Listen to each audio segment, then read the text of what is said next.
کن، بعد آبشو بگیر. واسه هر 1 کیلو 300 گرم پیاز. خب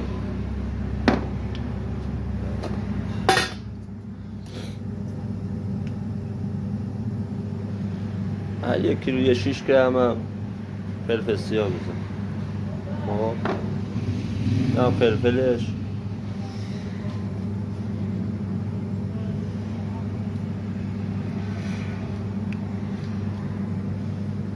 نمک،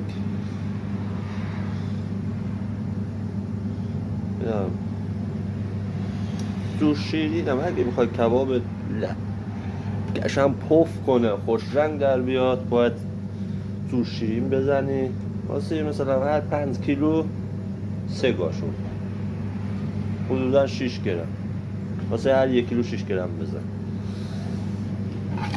میدونم واسه چرخش کاملا مایمون آماده است.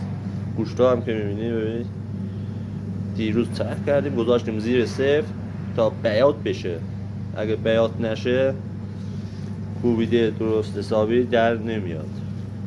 خیلی مهمه. واسه چرخش